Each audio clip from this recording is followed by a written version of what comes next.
আসসালামু আলাইকুম, আমি মোহাম্মদ ইমাম হোসেন আবারও চলে আসলাম আপনাদের মাঝে একটি কথা বলার জন্য, যেটা না বলে থাকতে পারছি না।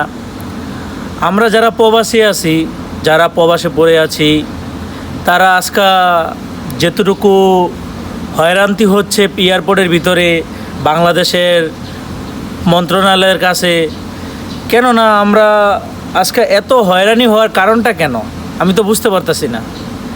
এই যে এমপি মন্ত্রী যারা আপনারা এই ঘোষণাগুলো দিচ্ছেন, মোবাইল এতটা নেওয়া যাবে, এতটা নেওয়া যাবে না, একটা মানুষ বাংলাদেশে যাওয়ার পরে মাত্র 60 দিন পর্যন্ত, একটা প্রবাসীতে বাংলাদেশে যাওয়ার পরও 60 দিন পর্যন্ত শুধু তার সেটটা ব্যবহার করতে হবে, না হলে তে রেজিস্ট্রেশন করতে হবে। ভাই এগুলো কেন ভাই?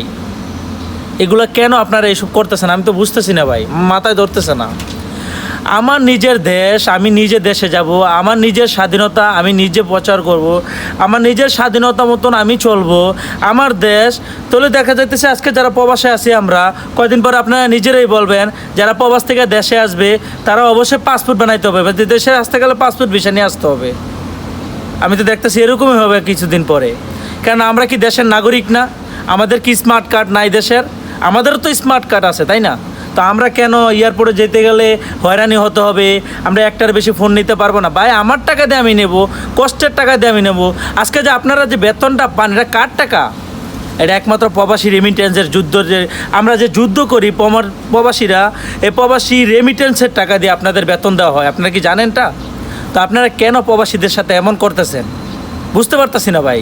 আপনারা বলতেছেন যে সর্বোচ্চ 60 দিনের ভিতরে আপনার দেশে থাকতে গেলে 60 দিনের ভিতরে আপনি মোবাইল রেজিস্ট্রেশন করতে হবে, এই করতে হবে, অমুক করতে হবে, তমুক করতে হবে। এগুলো কেন ভাই? এগুলো ফাত্রামি ছাড়েন না কেন আপনারা? আজকে যে আপনারা বেতন নিচ্ছেন, আপনাদের পকেট ভর্তি টাকা নিচ্ছেন, এটা কার টাকা? প্রবাসীদের টাকা। আজকে যদি প্রবাসীরা যদি এই বয়কট করে দেয়, আপনার রেমিটেন্স যদি বয়কট করে দেয়, আপনাদের দেশের কী অবস্থা হবে একবার ভাবছেন? আপনাদের কি মাথায় ওটা নাই যে প্রবাসীরা বাংলাদেশের ভিতরে এখন চলমান, যে দেশটাকে চলমান রাখছে কারা? একমাত্র প্রবাসীরা। আপনাদের দেশে কী আছে? আপনাদের দেশের সমস্যা আপনাদের দেশের মানুষেরা আপনারা নিজেরা সমাধান করেন না। আপনারা প্রবাসীদের কেন হরাতে করছেন? প্রবাসীরা কেন আপনাদের শিকার হচ্ছে? প্রবাসীদের কেন আপনারা প্রতিটা জায়গায় জায়গায় প্রবাসীদের হয়রানি করবেন? কারণ প্রবাসীরা কি আপনাদের দেশ চালায় না? প্রবাসীদের কারণেই তো আপনাদের দেশ চলতেছে। তো আজকে প্রবাসীদের কারণে কেন প্রবাসীদের নিয়ে এত হইচই, এত সমস্যা, এত আইন, এত পনাইন, এগুলো কেন হবে?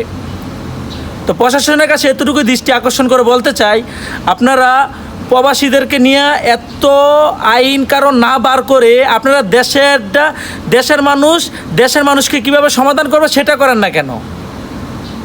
হ্যাঁ, আপনারা দেশের মানুষগুলোর আগে সমাধান করেন, তারপরে প্রবাসীদের পিছনে লাগেন। আরে ভাই, আপনাদের দেশ উন্নত করতেছে প্রবাসীরা। আজকে আমরা যদি 1 মাস 2 মাস বা 5 মাস 6 মাস যদি টাকা পাঠানো বন্ধ করে দেয় রেমিটেন্স যোদ্ধারা, তাহলে আপনাদের অবস্থা কী হবে? আপনারা কি একবার ভাবছেন? তাহলে প্রবাসীদের বেশি লাগার কারণটা কি? তো এগুলো ছেড়ে দেন ভাই, প্রবাসীদের মতন থাকতে দেন। আমরা দেশের নাগরিকের মতন থাকতে দেন। আমরা পরের দেশে কাজ করতে আইছি, কামলা দিতে আইছি, প্রবাসী আমরা, ঠিক আছে? আমাদের নিজের দেশ বাংলাদেশ, আমাদের মাতৃভূমির দেশ বাংলাদেশ। আমরা আমাদের দেশে যাব, আমাদের দেশে আমাদের নিজের স্বাধীনতা মতন চলবো। আমাদের দেশে আমাদের মা বাবা সব কিছু, আত্মীয় স্বজন সব দেশে।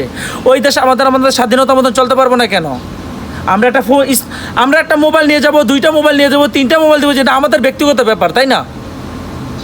এটা আমরা রেজিস্ট্রেশন করতে হবে, এই করতে হবে, অমুক করতে হবে। প্রতিটা ক্ষেত্রে প্রবাসীদের হয়রানি করা হবে। প্রবাসীদের টানার কী আছে এখানে? আপনার দেশের সমস্যা আপনার দেশের মানুষেরা সামলান, এটা তো প্রবাসীদের কোনো সমস্যা না, তাই না? তো প্রবাসীদের এরকম কেন করবেন? তো দৃষ্টি আকর্ষণ করে বলতেছি সবাইকে, আপনারা যারা প্রবাসী আছেন সবাই রেমিটেন্স বন্ধ করে দেন। দেখি বাংলাদেশ আবার কী করতে পারে আমাদেরকে। বাংলাদেশ দূতাবাস এগুলো দেখতেছে, সব দেখতেছে, বাংলাদেশের প্রধানমন্ত্রী দেখতেছে, ডক্টর ইউনূস দেখতেছে, সবাই দেখতেছে, সবাই তো চুপ করে আছে, তাই না? তো প্রবাসীরা আজকে রেমিটেন্স পাঠায় ভিতরে দেশ সচ্ছল রয়েছে এখনও, নাহলে তো দেশ কবেই মনে করে যে পানির তলে ডুবে যেত। তারপর আপনারা প্রবাসীর পিছে লাগেন। প্রবাসীরা কী ক্ষতি করছে আপনাদের? প্রবাসীরা অঞ্চল ক্ষতি না, আপনাদেরকে উপকার করতেছে। প্রবাসীরা রেমিটেন্স পাঠিয়ে আপনার দেশ উন্নত করতেছে। তো কেন প্রবাসীদের পিছনে লাগবেন আপনারা? তো এতটুকুই বলবো, প্রবাসীরা যারা আছেন ভাইয়েরা, সবাই আপনারা রেমিটেন্স বয়কট করে দেন। সবাই রেমিটেন্স বয়কট করে দেন, দেখি এবার দেশ কী করে। দেশ আবার উন্নত হয়ে যাক।